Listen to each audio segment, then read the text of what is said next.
नमस्कार। देश की तमाम फटाफट खबरों में आपका स्वागत है। खबरों के लिए आपसे निवेदन कि यदि आपने हमारे चैनल को सब्सक्राइब नहीं किया है तो कृपया करके आपके अपने चैनल को सब्सक्राइब करना ना भूलें। आप सब्सक्राइब करते हैं तो हमें हिम्मत होती है सही और सच्ची खबरें आप तक पहुंचाने की।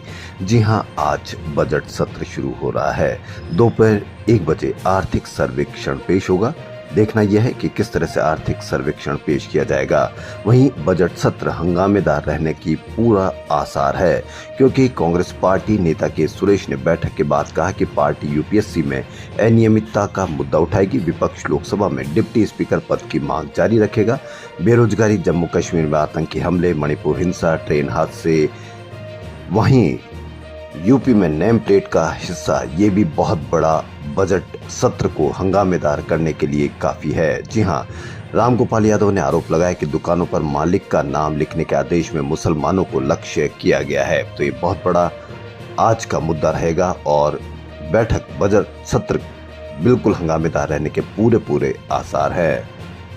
कोलकाता में तृणमूल कांग्रेस की शहीद दिवस रैली को संबोधित पश्चिम बंगाल की सीएम ममता बनर्जी ने केंद्र की एनडीए सरकार पर आक्रामक हुई। उन्होंने रविवार को कहा कि केंद्र की भाजपा नेतृत्व सरकार लंबे समय तक नहीं टिकेगी, क्योंकि ये डरा धमका कर बनाई गई है। उन्होंने कहा कि आप एजेंसियों का दुरुपयोग करके हमें दबा नहीं सकते। केवल बंगाल ही नहीं, भारत के अस्तित्व को बचा सकता है। इस रैली में सपा प्रमुख अखिलेश यादव भी थे। सीएम बनर्जी ने अखिलेश की तारीफ करते हुए कहा कि आपने यूपी में जो खेल खेला उससे भाजपा सरकार को इस्तीफा दे देना चाहिए था, लेकिन बेशर्म सरकार एजेंसियों का दुरुपयोग करके सत्ता में बनी हुई है। वहीं सपा प्रमुख अखिलेश यादव ने भी कहा कि केंद्र में भाजपा नेतृत्व वाली एनडीए सरकार लंबे समय तक नहीं टिकेगी, ये जल्द ही गिर जाएगी।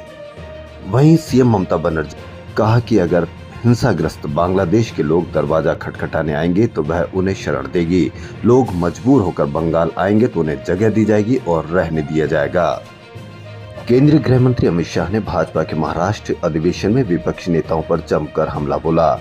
शाह ने शरद पवार को देश में भ्रष्टाचार का सबसे बड़ा सरगना और उद्धव ठाकरे को औरंगजेब फैन क्लब का नेता बताया। शाह ने उद्धव पर निशाना साधते हुए कहा कि वह याकूब की फांसी का विरोध करने वाले की गोद में बैठे हैं। वहीं लोगों ने ट्रोल किया कि जब शरद पवार देश में भ्रष्टाचार के सबसे बड़ा सरगना है तो उसी के गुट के अजीत पवार कैसे साफ सुथरे हो गए, क्योंकि अजीत पवार उनके सरकार में मंत्री बने हुए हैं। अमित शाह ने कहा कि 60 साल बाद पीएम नरेंद्र मोदी ने सत्ता की हैट्रिक बनाई है।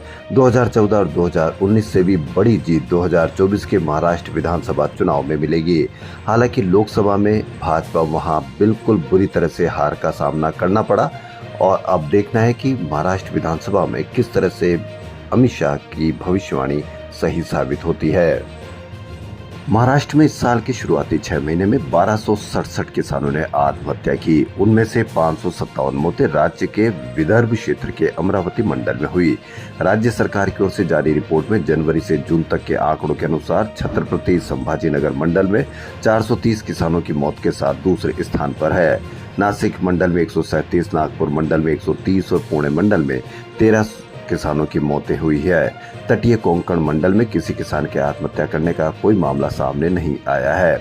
राष्ट्रीय अपराध रिकॉर्ड ब्यूरो के अनुसार 2022 में देश में किसानों द्वारा की गई आत्महत्या के 37.6% मामले महाराष्ट्र से थे, जो सर्वाधिक है। किसानों की आत्महत्या के ऊपर किसी भी चैनल पर आप कोई चर्चा नहीं सुनेंगे, क्योंकि वह आपसे संबंधित समस्या है।